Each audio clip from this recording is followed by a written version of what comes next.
бұл адам баласында өмір деген өте қызық. Мысалы, мына әзір мен айтып отыр, осы 70-ке келді. Осындай әзір балалардың бәрі осы қошеметтеп жүгіріп айтып бүйтіп отыр. Но өмір деген өз қызық. Мысалы, мінекей мына жұбайымыз екеуміз, Қалим екеуміз мінекей 48 жыл болды. Бірге өмір сүріп келе жатырмыз. Соның ішінде мінекей 5 бала тәрбиелеп, 5 баланы өсіріп, оқытып, әрқайсында жоғарғы білім мамандығы бар, әрқайсының өзінің қызметі бар. Енді бала тәрбиелеу деген оңай емес қой, бәріңізге белгілі. Бала тәрбиелеу деген әр баланың өзін жеке-жеке бір баладай қылып, жалғыз баладай қылып тәрбиелеп, өсіріп, әрқашанда сол екеуміз бір кісідей ат салысып, бір кісідей бір жеңнен қол шығарып, бір жағадан бас шығарып, мына оның үстіне менің анам осы балаларды тәрбиелеуге көп көмектесті. Барлығында төртеуінде тәрбиеледі десем, мен өтірік айтпас едім.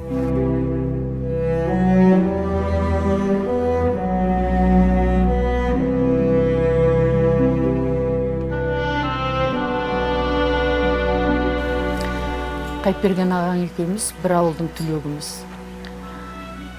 Балалық махаббатымыздың арқасында ерте үйлендік.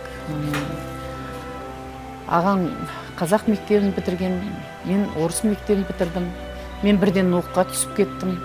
Ағаң сен алдымен бітір, кейін мен де сенен кейін оқуды бітірем деп маған ықпал жасап, менің оқу бітіруіме көп көмек көрсетті. Ең бірінші баламыз Ғани 66 жылы 16 августта дүниеге келді. Атын Ғани деп қойған себебіміз қайнағам фамилиямыз Мұратбаев болғаннан кейін Ғани болсын деп өзі сондай ниетін білдірді. Одан кейін Талғатымыз келді дүниеге. Мен оқуды бітіріп қайтып келгеннен кейін, жұмыс істеп жүргеннен кейін, бір жылдан кейін талант келді өмірге. Әр баланың өзінің орны бар деп отырмын ғой.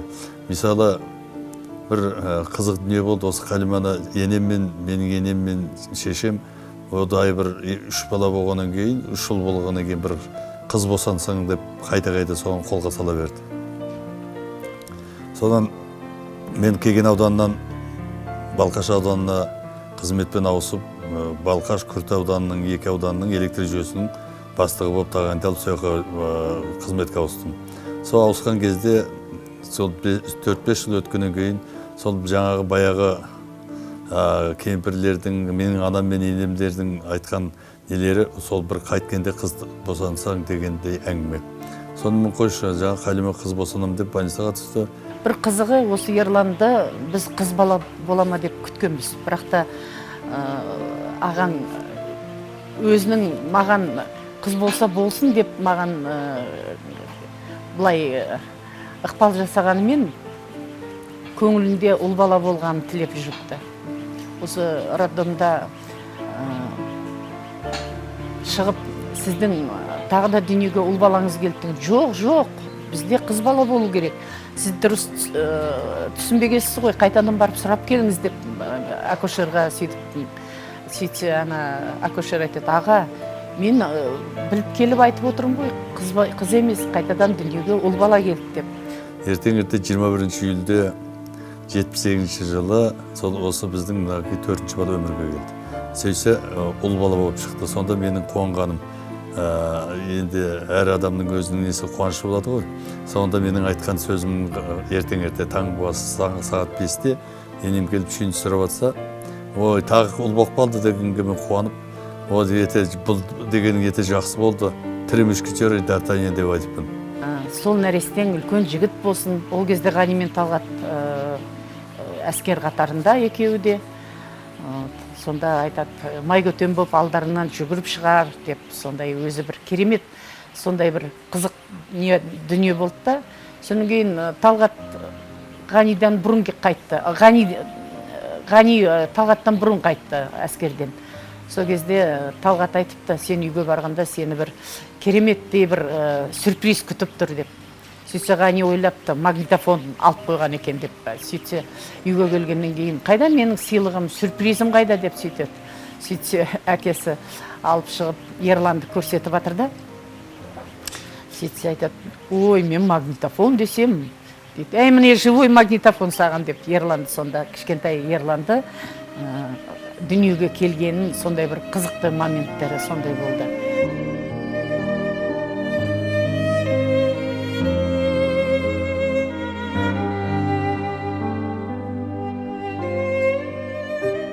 Қайыпберген ағаның аяулы жары Қалимаш Нұртайқызымен 47 жылдан бері бақытты өмір кешіп келеді. Қалимаш Нұртайқызы 40 жылдай ұстаздық қызмет атқарған Қазақстан Республикасының білім беру ісінің үздігі. Бүгінде Қайыпберген аға мен Қалимаш апай екеуі алтын асықтай 5 ұл тәрбиелеп өсірген үлгілі отбасы. Балаларының бәрі өздеріне лайықты жақсы қызметте, өз алдарына шаңырақ иелері. Олардан 12 немере сүйіп, бақыт пен шаттыққа кенеліп отырған ардақты ата, аяулы әже. Қайыпберген Мұратбаевичем я знаком 98 года. Вот. Я был тогда назначен начальником службы распределителей, вот, АПК ВРСа, ЗЕРСа, вернее. Что я могу сказать о нем? Очень удивительный человек, прекрасный отец, вот, прекрасный дедушка. Вот. Меня очень много связывает с ним, так как непосредственно я курировал все сети района Алматинской области, и мы частенько с ним, вот, даже в личной беседе, вместе выезжали в командировки, когда представляли вот, полностью наш АЖК, республиканские соревнования среди монтеров распределителей. Одного из технических руководителей АОАЖК Мұратбаев Қайыпберген Мұратбайұлы я знаю с 99 года. Как и с этого момента мне часто приходилось общаться с этим человеком. Далее я узнал, что он действительно человек, который прошел большой путь, длительный в электроэнергетике. Работает он с 1961 года. За это время показал себя с положительной довольно стороны, технически образованный, за что был награжден многими правительственными наградами, наградами Министерства энергетики. Вот. И я был уже свидетелем, когда он получал заслуженную энергетику Казахстана, получал заслуженную энергетика стран СНГ, довольно активный, дисциплинированный, ответственный человек, который может решать проблемы довольно сложной технической важности. Қайыпберген Мұратбаевич, я знаю уже более 14 лет, сказал бы, что до этого уровня, благодаря ему, можно так даже сказать, не побоюсь этого слова, многому чему меня научил в этой жизни. Был моим непосредственно наставником. Я вот знаю по своему опыту, очень многие молодые ребята, благодаря Қайыпбергену Мұратбаевичу, достигли больших высот. Так, мы иногда даже на него обижались, что он так придирался к нам, так требовательно все это относился. Но тем не менее, мы только сейчас, вот я уже спустя столько лет, когда уже стал старшим диспетчером, я только сейчас стал понимать, что действительно вот эти его требования, они нужны нам, они сохраняют жизнь даже монтерам, так как каждый соблюдает эти требования правил техники и безопасности. Очень требовательный, к себе относится так вот очень жестко, поэтому и с людей у него спрос. Ответственный человек. Когда уже мы уже более тесно познакомились, уже были на разных празднествах или мероприятиях, я уже увидел, сколько у него детей, какая жена, дети, что представляют из себя, кто они, где они работают. Я понял, что этот человек очень относится к семье трепетно. Қайыпберген Мұратбайұлы ағамызды мен тани білгеннен бастап міне 25-30 жылдың көлемі болды. Осы жылдарда бар білгенім ағамыздың ұлағатты ұстаз ретінде бүткіл саналы өмірін энергетика саласына арнаған мықты маман ретінде ғана білеміз. Және ол адамгершілігі мол, қолынан көмегін ешбір жанға аямайтын өзінің бүткіл өмірін осы Алматы облысындағы Қарасай ауданындағы энергетиканың даму саласына арнаған ұлағатты ұстаз ретінде білеміз.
Ата асқар тау, ана бауырдағы бұлақ, бала жағасындағы құрақ дегендей, бүгінде осы балалары мен немерелерінің тілеуін тілеп отырған ардақты ата мен әженің ендігі арманы немерелерінің заман талабына сай тұлға болып өсуі. Жүріп өткен өмір жолыма, терім тамған еңбек жолыма ризамын, өкінбейтін өмір сүрдік деп айталамын деп сөз соңында ағынан жарылды Қайыпберген ағамыз.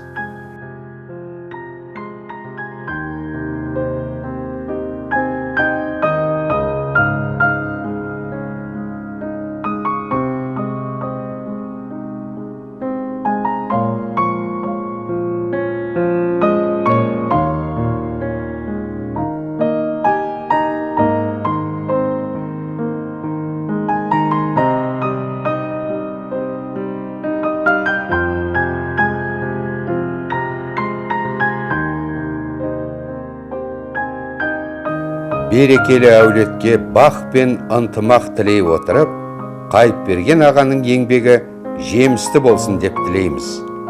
Тойыңыз тойға оласын, ардақты аға.